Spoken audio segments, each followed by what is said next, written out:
دل سے مشکور ہوں وہ قیمتی وقت نکال کر جنوبی پنجاب تشریف لے آئے۔ اس دھرتی پر تشریف لے آنے پر میں انہیں اپنی طرف سے خوش آمدید، جی آیانو، صد بسم اللہ، موسٹ ویلکم کہتا ہوں، اور ان کا دل سے شکر گزار ہوں۔ اور جن ساتھیوں نے یہ پروگرام منعقد کیا، خصوصاً ہمارے بھائی محترم بھائی محمد الیاس صاحب اور ان کے رفقا، اور ان کا بھی دل کے سے مشکور ہوں۔ اللہ تعالیٰ ان کی سعی، کوشش، محنت قبول و منظور فرمائے، اور آپ سب دوستوں کا دل سے شکریہ ادا کرتا ہوں۔ آپ ساتھی دور دراز سے تشریف لے آئے، اللہ تعالیٰ آپ کا یہاں آنا قبول و منظور فرمائے۔ اللہ ہماری یہ مختصر سی حاضری اس مسجد میں آخرت کی نجات کا ذریعہ بنائے۔ اب بلا تاخیر بیان شروع فرماتے ہیں مفسر قرآن خطیب پاکستان علامہ احمد جمشید خان صاحب۔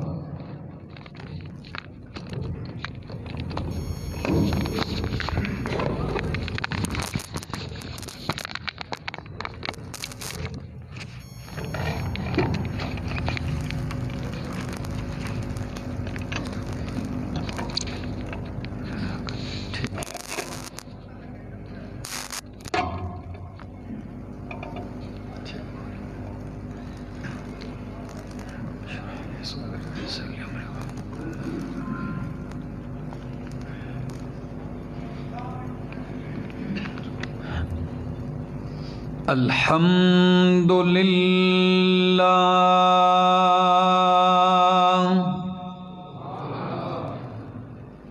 الحمد للہ العلی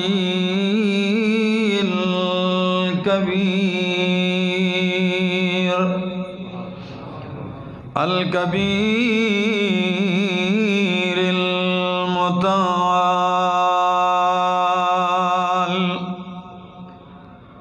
الحمد للہ الذی لا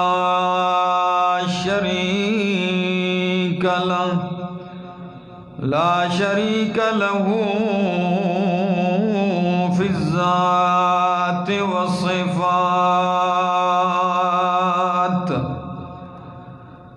والصلاة والسلام علی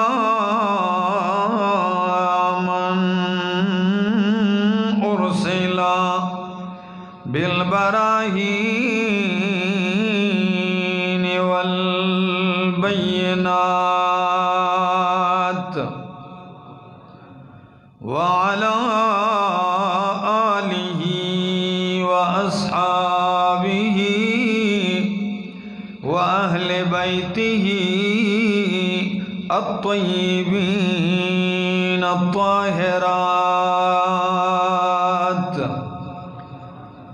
اما بعد فاعوذ باللہ من الشیطان الرجیم، بسم اللہ الرحمن الرحیم۔ هو الذی ارسل رسولہ بالہدى ودین الحق لیظہرہ علی الدین کلہ وکفى باللہ شہیدا۔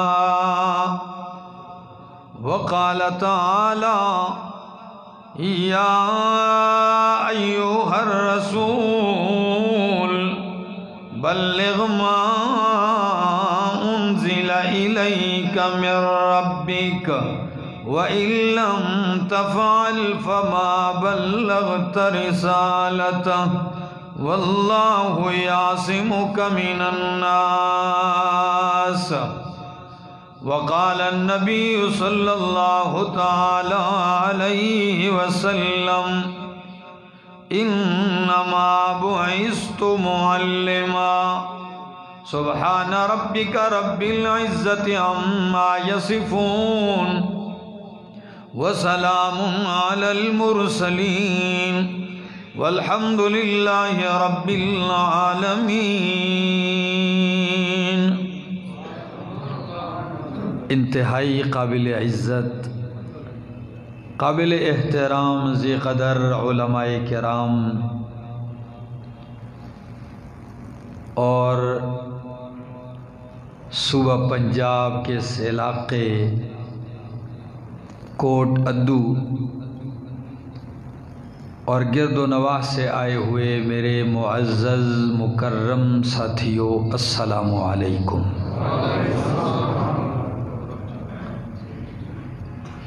2 سال کا عرصہ گزر چکا اور آج دوسری مرتبہ پھر آپ لوگوں کے سامنے حاضری کا موقع نصیب ہوا۔ بھائی حاجی الیاس خان صاحب، ان کی کوشش تھی، محبت اور پرخلوص دعوت تھی، لیکن اللہ کو منظور ایسا ہوا کہ وہ حالات ایسے بن گئے کہ بیچ میں پروگرام مؤخر ہوا، نہ ہو سکا، لیکن اللہ نے کیا، آج پھر وہ موقع نصیب آیا ہمارے۔ دعا گو ہوں اللہ کی بارگاہ میں اللہ مجھے حق سچ کہہ سکنے، سمجھا سکنے کی توفیق نصیب فرمائے۔ دوستو، اللہ رب العزت نے یہ ساری کائنات اپنی وحدانیت کے اظہار کے لیے پیدا کی ہے،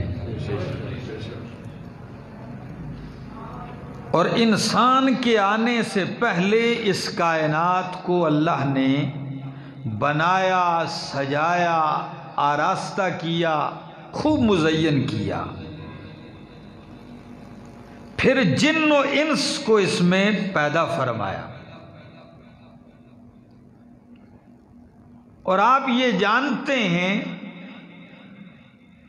کہ اس دنیا میں کوئی چیز بھی بے مقصد اور بے فائدہ اللہ نے پیدا نہیں کی ہے۔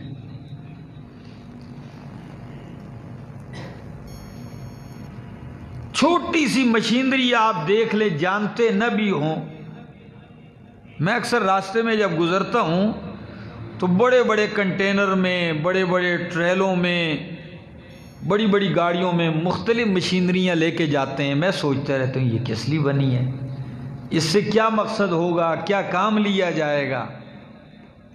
کسی بچے کو بھی اگر چھوٹی سی مشینری مل جائے تو وہ اس سوچ میں لگا رہتا ہے کہ صانع نے اس کو کیوں بنایا، کس مقصد کے لیے بنایا۔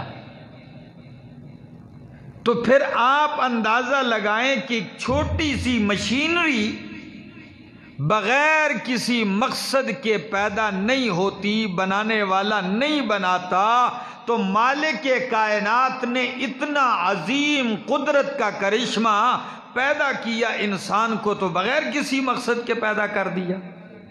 جی نہیں۔ اور قرآن کہتا بھی یہ ہے کہ اہل ایمان دنیا میں جس چیز پہ نظر ڈالتے ہیں تو وہ کیا کہتے ہیں؟ ربنا ما خلقت هذا باطلا، ربنا ما خلقت هذا باطلا، اے ہمارے رب، تو نے یہ جو کچھ بھی پیدا کیا ہے تو نے بے مقصد اور بے فائدہ پیدا نہیں کیا۔ یا اللہ، جب تو ایک پتے کو بغیر مقصد کے پیدا نہیں کرتا، ایک ذرے کو بھی تو نے بغیر مقصد کے پیدا نہیں کیا، تو اشرف المخلوقات انسان کو تو نے کس مقصد کے لیے پیدا کیا ہے؟ قرآن کہتا ہے وَمَا خَلَقْتُ الْجِنَّ وَالْإِنسَ إِلَّا لِيَعْبُدُونَ۔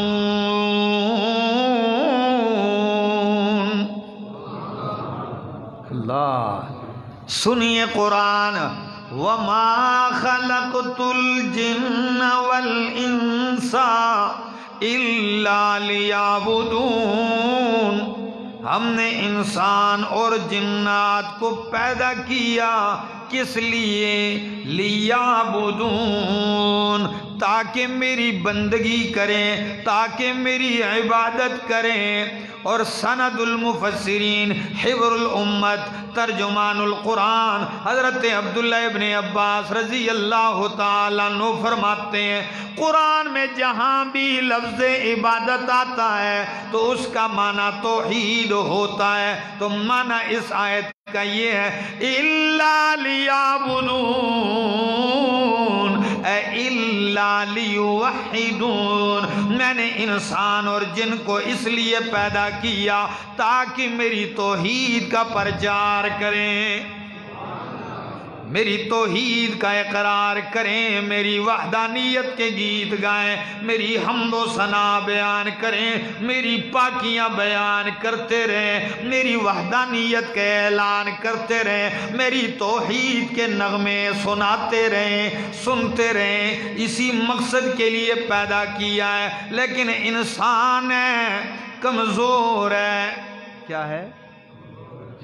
انسان اگر انس سے ہو تو انس کہتے ہیں محبت کو. محبت بھی کمزوری کا نام ہے. کیوں؟ جس سے محبت ہو جائے تو پھر بندہ کیا ہو جاتا ہے؟ مجبور ہو جاتا ہے. دل کو روکتا بھی ہے مگر دل رکتا. اور کسی نے کیا خوب کہا کہ محبت کیا ہے دل کا درد سے معمور ہو جانا. محبت کیا ہے دل کا درد سے معمور ہو جانا. متاع جاں کسی کو سونپ کر مجبور ہو جانا. تو محبت بھی ایک کمزوری ہے. اور اگر انسان نسیان سے ہو جائے تو نسیان بھولنے کو کہتے ہیں. تو بھول جانا بھی کمزوری ہے. کیا ہے؟ یہی تو کمزوری ہے. تو انسان بھول گیا مقصد پیدائش کو، تو اس کو یاد دہانی کے لیے اللہ نبی بھیجتا رہا، نبی کے ساتھ کتابیں بھیجتا رہا، معجزات دیتا رہا کہ او میرے پیغمبروں، او میرے نبیوں، جاؤ انسانیت کو اپنا بھولا ہوا مقصد یاد دلایا کرو. نوح علیہ السلام آئے، انسانیت اپنی پیدائش کا مقصد بھول چکی تھی، لیکن نوح علیہ السلام 950 سال، کتنا؟ کوٹ ادو والو، 950 سال میں ہماری نسلیں ختم ہو جاتی ہیں، خاندان مٹ جاتے ہیں، ملک اور علاقے مٹ جاتے ہیں. لیکن کمال دیکھیے کہ 950 سال تک اللہ کے پاک پیغمبر نوح علیہ السلام، قرآن کہتا ہے اللہ کی وحدانیت کا پرچار کرتے رہے. ان کی تقریر میں آپ کو زکوٰۃ، صدقات، خیرات، حج، قربانی کا تذکرہ نہیں ملے گا. 950 سال تک یہی کہتے رہے یا قوم اعبدوا اللہ ما لکم من الہ غیرہ. او میری قوم، مقصد پہلے ہوتا ہے نا، تو باقی چیزیں تو بعد میں ہیں. تو پہلے مقصد کی بات.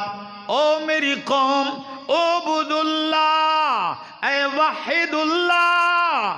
تم نے ود، سوا، یغوث، یعوق اور نصر کو معبود بنایا ہوا ہے. یہ تمہارے الہ و معبود نہیں ہے. الہ و معبود ہے تو کون ہے؟ اللہ کا نام تو محبت سے لے لو. کون ہے؟ اللہ ہے. یہی ان کی دعوت، یہی ان کا مشن ہے. پھر یہ چلتا رہا، دوسرے پیغمبر آئے، پھر عرصہ چلتا رہا، تیسرے پیغمبر آئے، چوتھے آئے، نبی یک کے بعد دیگرے آتے رہے. لیکن جو انسانیت اپنے مقصد سے ہٹ جائے تو وہ انسانیت حیوانیت میں بدل جاتی ہے. انسان جب مقصد سے ہٹ جائے تو انسانیت ختم ہو کے کیا پیدا ہو جاتی ہے؟ حیوانیت. پھر اسی حیوانیت کا اثر تھا کہ ایک ایک دن میں کئی نبیوں کو قتل کیا گیا. لیکن میرے رب کی شان ہے اگر ایک دن میں 100 نبی شہید ہوئے تو اللہ نے 100 مزید بھیجے. نبی شہید ہوتے رہے لیکن مشن رکتا نہ رہا، مشن رکنے نہیں دیا، چلتا گیا. خلیل اللہ کا دور آ گیا. باپ کے سامنے کھڑے ہو کے کہتے ہیں یا ابت لم تعبد ما لا يسمع ولا يبصر ولا یغنی عنک شیئا.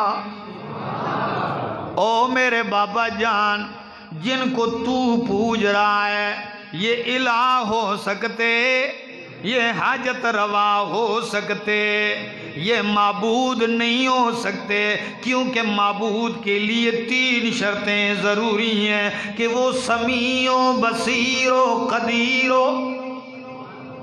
کوٹ ادو والو یاد رکھنا میری باتیں. معبود کے لیے کتنی شرطیں ہیں؟ وہ سمیع ہو، بصیر ہو، قدیر ہو.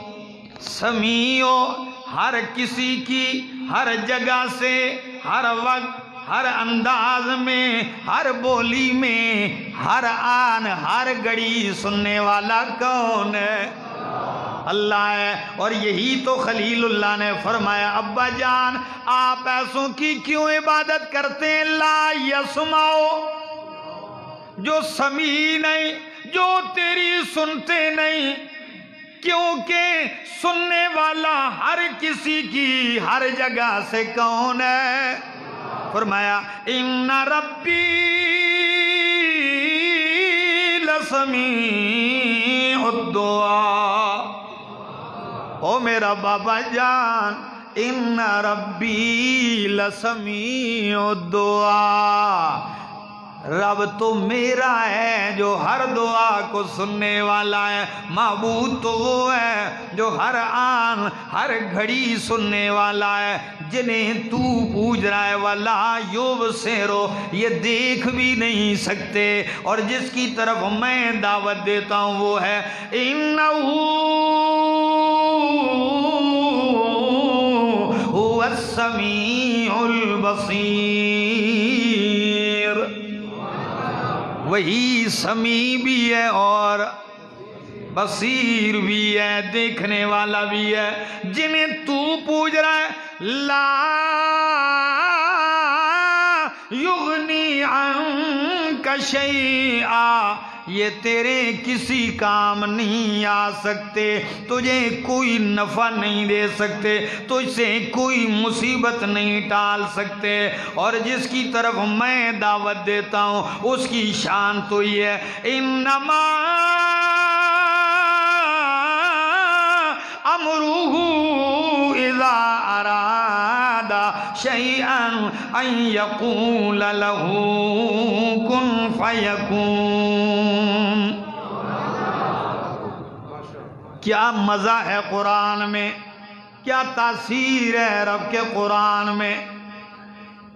انما امرہ اذا اراد شیئا، وہ جب بھی ارادہ کر لیتا ہے کسی کام کا تو مشکل ہوتی ہے نہیں، کیا کہتا ہے کن ہو جا فیکون، دیر نہیں لگتی ہو جاتا ہے. فعال لما یرید، جو ارادہ کر لے اسے کر گزرتا ہے. لا یسأل عما یفعل، جو کرتا ہے اسے پوچھنے والا بھی کوئی نہیں. کیوں؟ ان اللہ علی کل شیء قدیر، وہ ہر چیز پہ قادر ہے، وہ ہر چیز پہ قدرت رکھنے والا ہے. اللہ اکبر. جنہیں تو پوج رہا ہے لا یغنی عنک شیئا، دور خلیل اللہ کا بھی گزر گیا، دور آیا کلیم اللہ کا، ان کا دور بھی گزر گیا، دور آیا عیسیٰ روح اللہ کا، عیسیٰ علیہ السلام بھی کیا کہتے ہیں؟ ان اللہ ربی و ربکم فاعبدوہ ھذا صراط مستقیم۔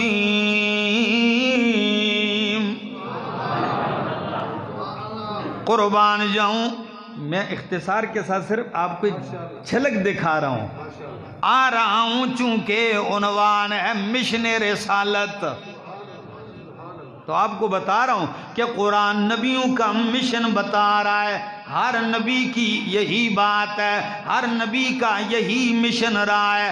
تو اللہ کے پاک پیغمبر عیسیٰ روح اللہ علیہ السلام کیا کہتے ہیں؟ ان اللہ ربی و ربکم، اللہ میرا بھی رب ہے، تمہارا بھی رب ہے، فاعبدوہ، اسی ہی کی عبادت کرو، فاعبدوہ اے وحدوہ، اسی کی توحید کو مان لو، اور جس نے اسی کی توحید کو مان لیا، ھذا صراط مستقیم، صراط مستقیم بس یہی ہے۔ لوگوں نے تو کہہ دیا کہ عیسیٰ علیہ السلام ابن اللہ ہے، قالت النصارى المسیح ابن اللہ، لیکن خود اللہ کے پیغمبر حضرت عیسیٰ علیہ السلام کہتے ہیں قال انی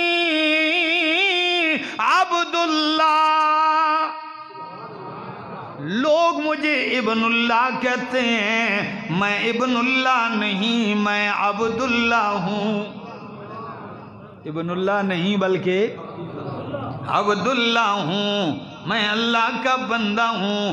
بات کر رہا تھا تو حضرت روح اللہ کے اٹھائے جانے کے بعد 675 سال یا 575 سال یعنی 600-700 سال کا عرصہ گزر گیا، پھر دین مٹ گیا، توحید مٹ گیا، حال یہاں تک پہنچا کہ توحید کے مرکز کو 360 بتوں سے بھر دیا گیا۔ آتے آتے اب مشن کی طرف آ رہا ہوں، مشن رسالت کی طرف۔ 360 بتوں سے بھر دیا۔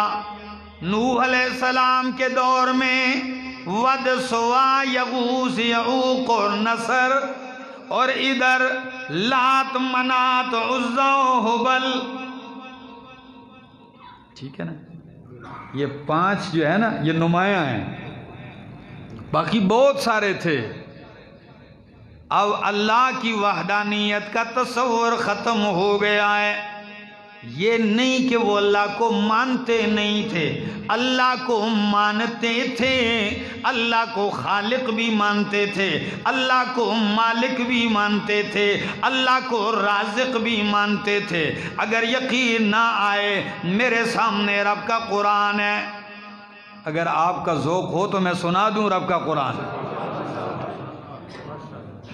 چونکہ ذوق والے لوگ ہیں، قرآن سے محبت والے لوگ ہیں، تو میرا دل کرتا ہے کہ آپ کو قرآن سناؤں۔ سنیے اللہ کا قرآن کیا کہتا ہے۔ فرمایا میرے پاک پیغمبر، آپ کے زمانے کے مشرک جنہیں آج کا مشرک بھی مشرک مانتا ہے،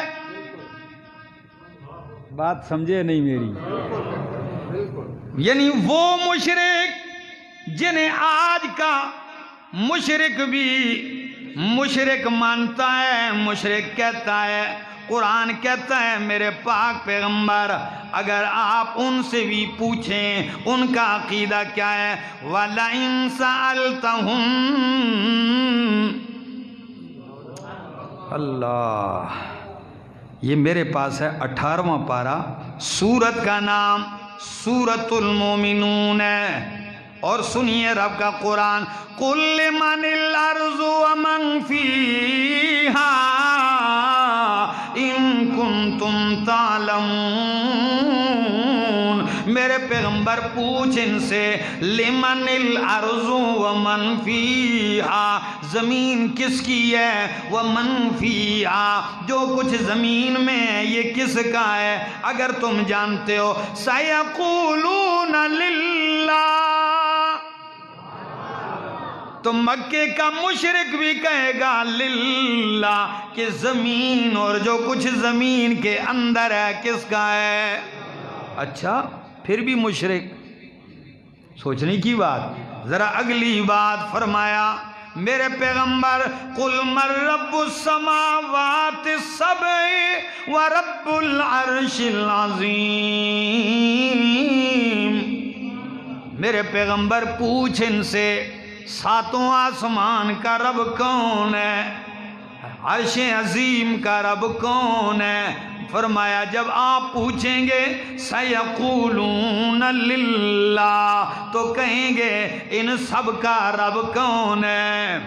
اللہ ہے۔ قُلْ أَفَلَا تَتَّقُونَ، او اللہ کے بندو تو پھر شرک سے بچتے کیوں نہیں ہو؟ قُلْ میرے پیغمبر پوچھ ان سے مَن بِيَدِهِ مَلَكُوتُ كُلِّ شَيْءٍ وَهُوَ يُجِيرُ وَلَا يُجَارُ عَلَيْهِ، قربان جاؤں قرآن تیرے سمجھانے پہ۔ فرمایا میرے پیغمبر پوچھ ان سے مَن بِيَدِهِ مَلَكُوتُ كُلِّ شَيْءٍ، کس کے اختیار میں، کس کے ہاتھ میں ہر چیز کا اختیار؟ سوال سمجھ میں آیا؟ ہر چیز کا اختیار کس کے ہاتھ میں؟ مَن بِيَدِهِ مَلَكُوتُ كُلِّ شَيْءٍ وَهُوَ يُجِيرُ، وہی پناہیں دیتا ہے۔ پناہیں کون دیتا ہے؟ مکے کے مشرک سے پوچھا جا رہا ہے کہ میرے حبیب ان سے پوچھ پناہیں کون دیتا ہے؟ اس کے مقابلے میں جب وہ پناہ نہ دیں تو کوئی پناہ نہیں دے سکتا۔ یہ تو آج کا بولا بالا کلمہ گو ہے جسے سمجھ میں نہیں آ رہا۔ بچہ پیدا ہوا، پاس چھری رکھ دی، اس کو چھری کی پناہ میں دے دیا۔ کسی نے بازو کے ساتھ امام ضامن باندھ لیا، اپنے آپ کو اس کی پناہ میں دے دیا۔ کسی نے کوٹھی بنائی، اوپر ہنڈی الٹی کر کے رکھ دی، کوٹھی کو ہنڈی کی پناہ میں دے دیا۔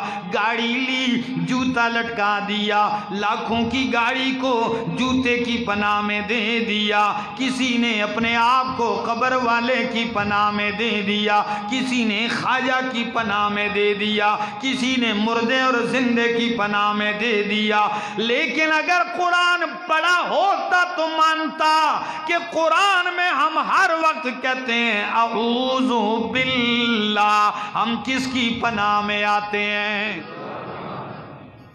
اعوذ باللہ۔ اور اللہ اپنے پیغمبر سے بھی کہتے ہیں قل اعوذ برب الفلق، قل اعوذ برب الناس۔ میرا محبوب تو بھی میری پناہ کا محتاج ہے، میرا سونا صبح و شام یہ کہا کر کہ ربا میں محمد بھی تیری پناہ میں آتا ہوں۔ جب نبی بھی اس کی پناہ کے محتاج ہیں تو پھر مان لو کہ اس کے سوا کوئی پناہ دینے والا۔ فرمایا وَهُوَ يُجِيرُ وَلَا يُجَارُ عَلَيْهِ إِن كُنتُمْ تَعْلَمُونَ۔ پوچھ میرے پیغمبر کون پناہیں دیتا ہے، کس کے ہاتھ میں اختیار ہے؟ سَيَقُولُونَ لِلَّهِ، تو یہ سارے کہیں گے للہ، اختیار کس کا ہے؟ پناہیں کون دیتا ہے؟ سوال یہ سارا کچھ ماننے کے باوجود مشرک کیسے ہو گئے ہیں؟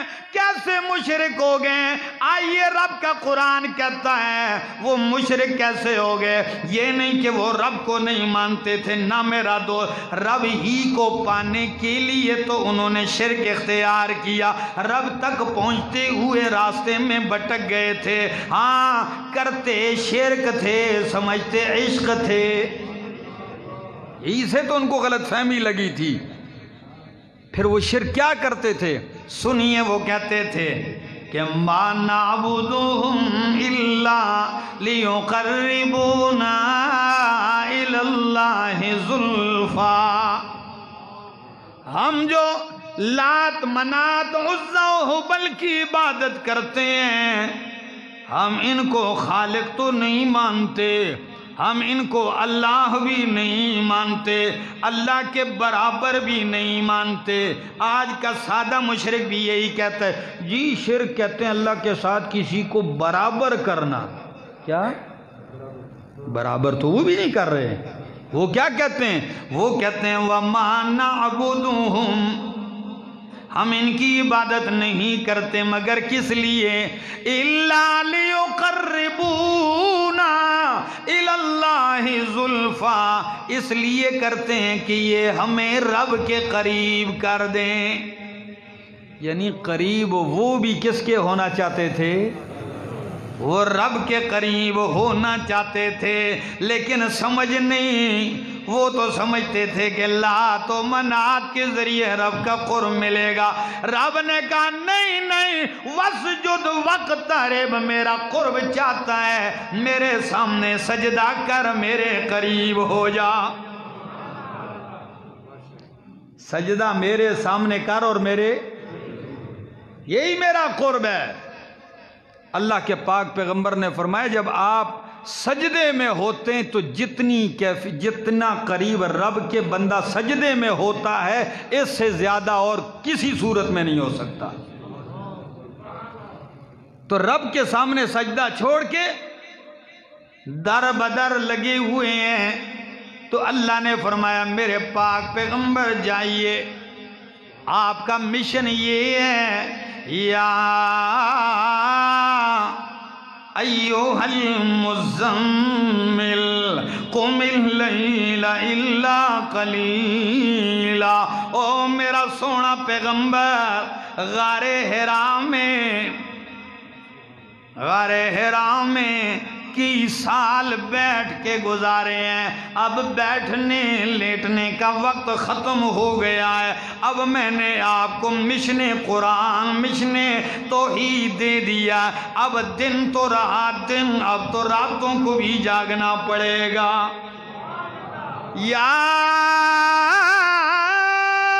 ایوہ المزمل قم اللیل الا قلیلا نصفہ او انقص منہ قلیلا او زد علیہ ورتل القرآن ترتیلا۔ کبھی فرمایا یا ایوہ المدثر قم فانذر وربک فکبر، میرا پاک پیغمبر قم اٹھئے، اٹھنے کا وقت آ گیا ہے، کھڑے ہونے کا وقت آ گیا۔ کبھی آپ نے فاران کی چوٹی پہ کھڑے ہونا ہے، کبھی صفا کی پہاڑی پہ کھڑے ہونا ہے، کبھی آپ نے مکے کے میدان میں کھڑے ہونا ہے، کبھی آپ نے بدر و احد میں کھڑے ہونا ہے، کبھی آپ نے خندق میں کھڑے ہونا ہے، میرے پاک پیغمبر کبھی اوکاز کی منڈی میں کھڑے ہونا ہے۔ آپ پہ پتھروں کی بارش برسے گی، لیکن میرے پیغمبر آپ نے میرے قرآن کی بارش برسانی ہے۔ رتل القرآن ترتیلا، میرے پاک پیغمبر یہی آپ کا مشن ہے۔ آج بھی مشن رسالت میں مانتا ہوں، لوگ جلسے کا عنوان رکھتے ہیں سیرت النبی، کیا؟ اور جب تقریر ہوتی ہے تو سیرت بتاتے نہیں، صورت بتاتے ہیں، کیا؟ میں کبھی کبھی حیران رہ جاتا ہوں کہ جلسہ کس کا ہے؟ جلسہ ہے سیرت کا، سنایا جا رہا ہے کس کو؟ صورت سنائی جا رہی ہے، نبی کی زلفیں ایسی، نبی کا چہرہ ایسا، آپ کے رخسار ایسے، آپ کی آنکھیں ایسی۔ میں نے کہا آ سن، کون کہتا ہے نبی اعلیٰ نہیں؟ نبی کو تو اعلیٰ، نبی کو تو صادق اور امین مکے کے مشرک بھی مانتے تھے، حسین مشرک بھی مانتے تھے، ایسا ہے کہ نہیں؟ ابو سفیان سے جب ہرقل بادشاہ نے پوچھا تھا کہ نبی تمہارے اندر کیسے ہیں، کیف نسبہ فیکم، تو کیا کہا، ہوا فینا ذو نسبین، ان کا نسب سب سے اعلیٰ ہے۔ پھر پوچھا کبھی جھوٹ بولا ہے، تو ابو سفیان باوجود اس وقت کافر ہونے کے کہا نہیں کبھی جھوٹ نہیں بولا۔ اچھا، ہر بات پہ سچی بات کہتا جا رہا ہے۔ صادق اور امین تو انہوں نے مانا تھا، حسین و جمیل تو انہوں نے مانا تھا، تجارت میں آپ کو بے مثال مانا تھا، امانت میں آپ کو بے مثال مانا تھا۔ ان کا جھگڑا جو تھا وہ اسی بات سے تھا۔ سن لیجئے کوٹ ادو والو، میں کہتا ہوں وہ حسین پیغمبر، جمیل پیغمبر، شریف پیغمبر، بلکہ حسینوں میں احسن پیغمبر، جمیلوں میں اجمل پیغمبر، شریفوں میں اشرف پیغمبر، کاملوں میں اکمل پیغمبر، جس مقصد کے لیے مکے کے بازاروں میں زخمی ہوئے وہ مشن کتنا حسین ہوگا جی، جس مشن کے لیے اتنا حسین پیغمبر لہو لہان ہوا وہ مشن کتنا عظیم ہوگا۔ لیکن کیا کیا جائے، اسے بیان کرنے میں تکلیفیں آتی ہیں۔ 40 سال تک صادق اور امین کہنے والے آخر میں کیا کہتے ہیں، اِنَّا لَتَارِكُوا آلِهَتِنَا لِشَاعِرٍ مَجْنُونٍ، کیا ہم شاعر اور دیوانہ کی وجہ سے اپنے خداؤں کو چھوڑ دیں؟ کبھی کہتے ہیں اجعل الآلہۃ الہا واحدا ان ھذا لشیء عجاب، یہ تو کہتا ہے سارے الہوں کو رد کر کے کہتا ہے الہا واحدا، ایک ہی الہ ہے، ایک ہی حاجت روا ہے، ان ھذا لشیء عجاب۔ وہ کہتے یہ بڑی عجیب بات ہے۔ تعجب ان کو اسی پہ تھا، توحید ان کو اوپری نظر آ گئی۔ یہ کیا کہتے ہیں جی، سارے خداؤں کو چھوڑ دیں ہم؟ آج جو کچھ آپ کو نظر آ رہا ہے اولیاء کی قبروں پر، علماء کی قبروں پر، دینداروں کی قبروں پر، کیا اولیاء کی تعلیمات یہ تھی؟ سچ بتائیے، کیا اللہ کے نیک بندوں کی تعلیمات یہ تھی کہ جب میں مر جاؤں میری قبر پہ آ کے سجدے کرنا؟ مجھے دنیا کا کوئی ولی اللہ بتا دیجئے جس نے اپنی وصیت میں، جس نے اپنی کسی تحریر میں لکھا ہو کہ میرے مرنے کے بعد میری قبر پہ آ کے چادریں چڑھاؤ، میرے مرنے کے بعد میری قبر پہ آ کے پھول چڑھاؤ، میرے مرنے کے بعد میری قبر پہ آ کے سجدے کرو، یہاں مجاور بن جاؤ۔ مجاور بننے کی دعوت وہ کیسے دے سکتے ہیں جبکہ ولیوں کے امام، ولیوں کے پیغمبر، جن کی غلامی میں ولایت ملتی ہے، سید الانبیاء کی تعلیم یہ تھی لعن اللہ الیہود والنصارى، اللہ کی لعنت تو یہودیوں عیسائیوں پر، اتخذوا قبور انبیائہم مساجدا، انہوں نے اپنے نبیوں کی قبروں کو سجدہ گاہ بنا دیا ہے۔ تو سچ بتاؤ، جب نبیوں کی قبروں کو سجدہ گاہ بنانے والے پہ لعنت ہوگی تو پاکستانی چرسیوں اور بھنگیوں کی قبروں کو سجدہ گاہ بنانے والوں پر کیا برسے گی؟ رحمت برس سکتی ہے؟ میرا تو یہی شکوہ رہتا ہے کہ کہیں نخل مرقد کی چھاؤں میں سجدے، کہیں نخل مرقد کی چھاؤں میں سجدے، کہیں مرنے والوں کے پاؤں میں سجدے، اشاروں میں سجدے، نگاہوں میں سجدے، یہاں اور وہاں خانقاہوں میں سجدے۔ اور بلکہ اکثر تو جاتے بھی اس لیے، اکبر الآبادی کیا ہی خوب کہا کہ در خانقاہ پہ پڑا ہوں اکبر، اکبر نے بھی کیا خوب کہا ہے حاجی الیاس صاحب کہ در خانقاہ پہ پڑا ہوں اکبر، خدا ملے نہ ملے روٹیاں تو ملتی ہیں۔ انہیں کیا لگے چلو جی بھنگ کی سوٹی مل جاتی ہے، سوٹا مل جاتا ہے، چرس آسانی سے مل جاتی ہے جی. اور پھر انہوں نے رکھا بھی نام اس کا کیا رکھا ہے؟ ملنگی بوٹی. تو میں سوچ رہا تھا یہ کس سے بنتی ہے چرس؟ اس پودے کا نام ہے بنگ. کیا؟ تو ہمارے یہاں اس کو کہتے ہیں بنگی بوٹی. کیا؟ تو بنگی بوٹی کا نام کیا رکھ دیا؟ ملنگی بوٹی. میرا دوست، نہ یہ ولیوں کی تعلیم ہے، نہ یہ موحدین علماء کی تعلیم ہے. اور ہاں، اگر کسی ایسے چرسی بنگے کی ہو تو ہم اس کو ولی نہیں مانتے، وہ ولی ہو بھی نہیں سکتا. ہاں، شیخ سعدی نے کہا کار شیطان میں کند نامش ولی، کوٹ دوالو کار شیطان میں کند نامش ولی، گر ولی اینس لانت بر ولی. کام شیطانوں کے کرے لوگ کہیں یہ ولی ہے، اگر ولی ایسا ہے تو اس پہ لعنت ہو. ولی کون ہے؟ احمد جمشید خان سے سنیے، میں کہتا ہوں کار رحمان میں کند نامش ولی، کار رحمان میں کند نامش ولی، گر ولی اینس رحمت بر ولی. رحمان کے کام کرے یہ ولی ہے، اگر ولی ایسا ہے تو اس پہ رحمت برستی ہے. ایسے ولیوں کو ہم مانتے ہیں. تو بات کر رہا تھا کہ لات منات و عزا کو پوجا جا رہا ہے. اللہ نے فرمایا میرے پیغمبر، یا ایوہ الرسول، او میرا رسول اٹھ، میرا پاک پیغمبر اٹھیے میرے پیغمبر. اللہ کیا کرنا ہے؟ بلغ ما انزل الیک من ربک.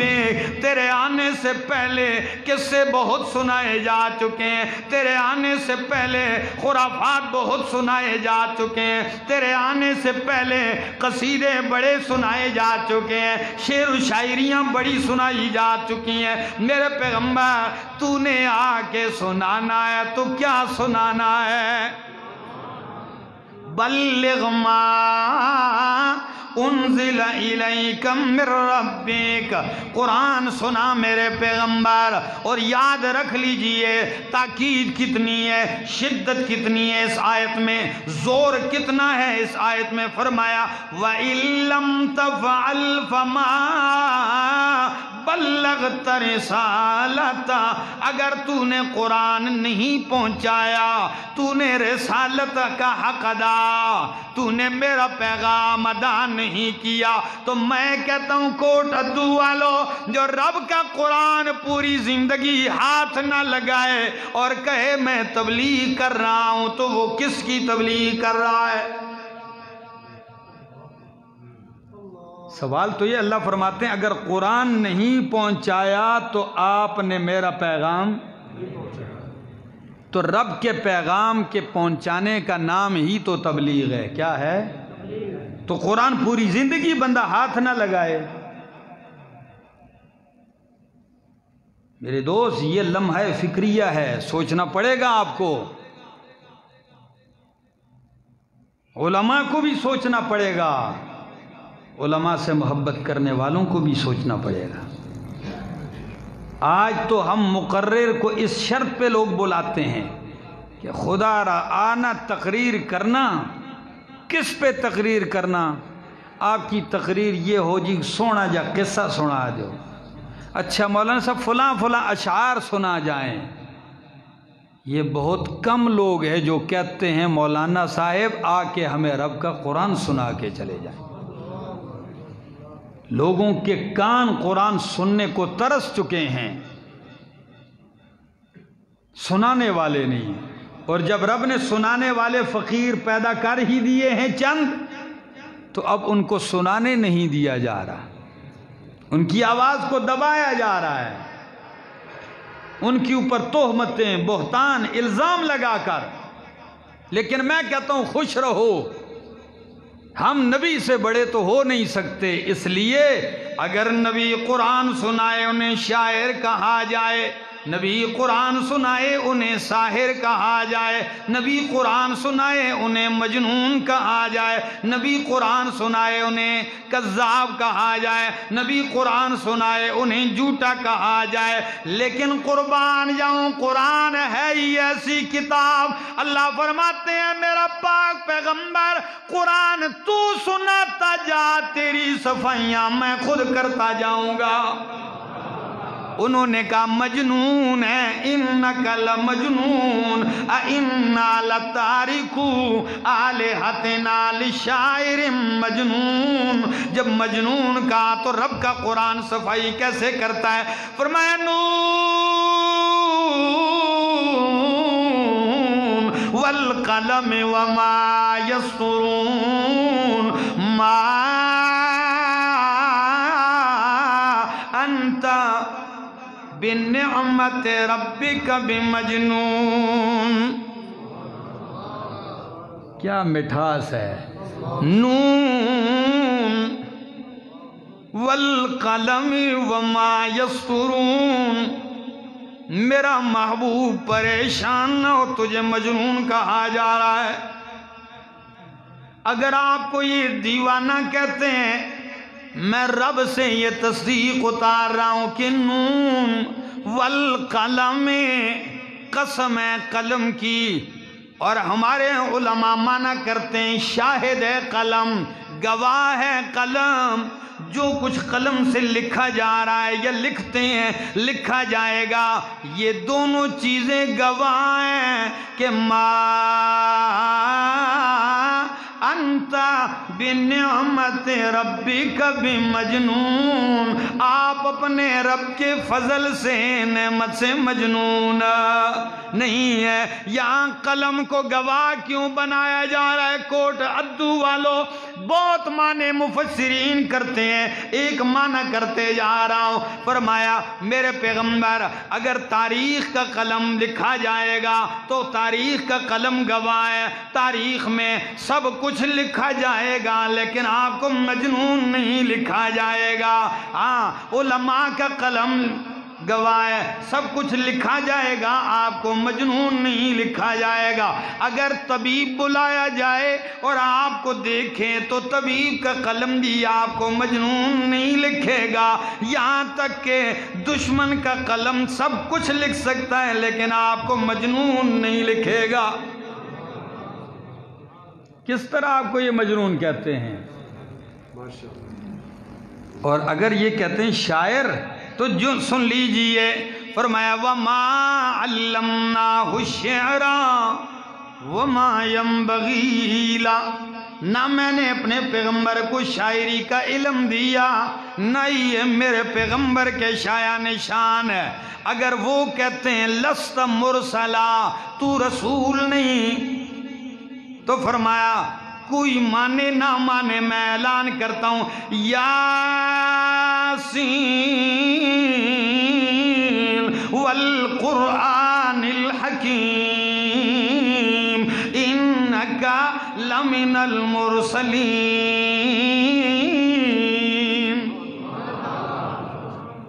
یاسین والقرآن الحکیم، یہ حکمتوں والا قرآن گواہ ہے کہ تو میرے رسولوں میں سے ہے۔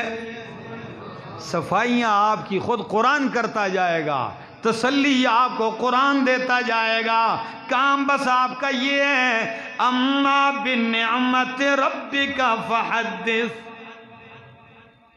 کام کیا ہے آپ کا؟ اما بنعمت ربک فحدث، میرے پیغمبر اتنی بڑی نعمت میں نے قرآن والی آپ کو دی ہے، قرآن جیسی نعمت آپ کو دی ہے، فحدث، میرے پیغمبر خوب دل کھول کے اسے بیان کر۔ دنیا جو مرضی ہے کہتی رہے،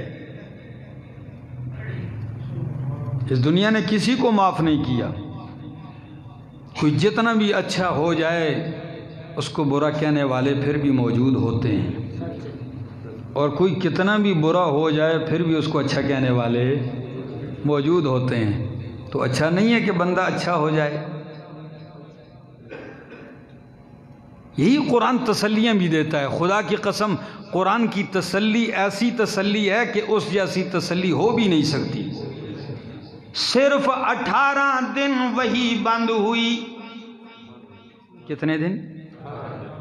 صرف 18 دن وہی بند ہو گئی. تو سازشی ٹولے نے کہا ان محمدن قد ودعہ ربہ وقلا، کہ محمد کو اس کے رب نے چھوڑ دیا اور ناراض ہو. رب نے بھی انداز بدل کے پوری صورت اتار دی. فرمایا والضحیٰ واللیل اذا سجا ما ودعک ربک وما قلا. بس آخری لمحات ہیں، جو میرا وقت ہے میں اس کو پہنچنے والا ہوں. آخری گھڑیاں ہیں. خدا را ان باتوں کو خوب سنی. فرمایا والضحیٰ واللیل اذا سجا ما ودعک ربک وما قلا. والضحیٰ قسم ہے چاش کے ٹائم کی. والضحیٰ قسم ہے سورج کی. والضحیٰ قسم ہے سورج کی کرنوں کی. والضحیٰ قسم ہے دن کی.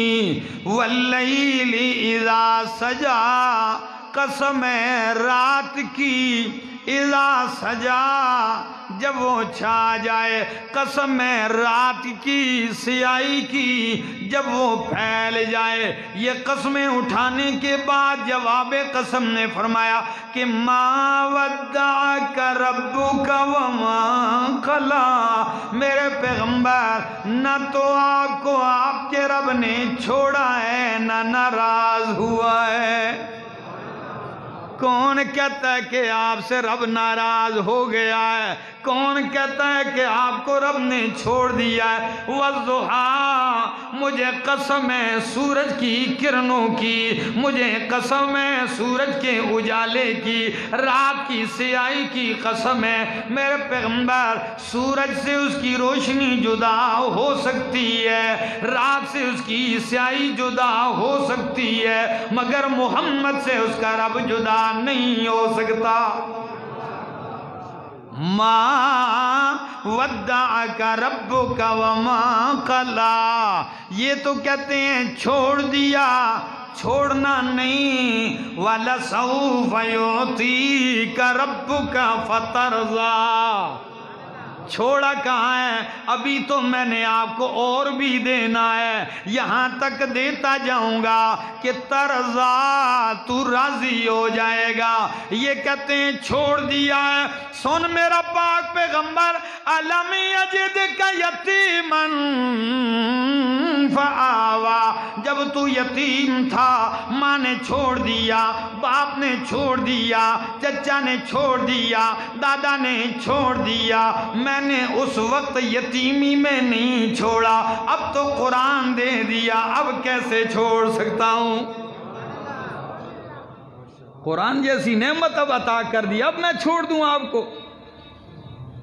لگے رہے لوگ. فرمایا وَوَجَدَكَ ضَالًّا فَهَدَىٰ. اس کا معنی بیان کرنے میں کئی لوگ ٹھوکریں کھا جاتے ہیں اور کئی معنی ذکر کرتے ہیں. وقت ہوتا میں بہت سارے ذکر کرتا ہے، ایک معنی ذکر کرتا ہوں، کیا کمال ہے. فرمایا وَوَجَدَكَ ضَالًّا فَهَدَىٰ. میرے پیغمبر ہم نے آپ کو گمراہ قوم کے بیچ میں پایا. فَهَدَىٰ آپ کے ذریعے ان گمراہوں کو ہدایت دے دی. اور اس معنی کی تائید پیش کرنے لگا ہوں صحیح بخاری سے.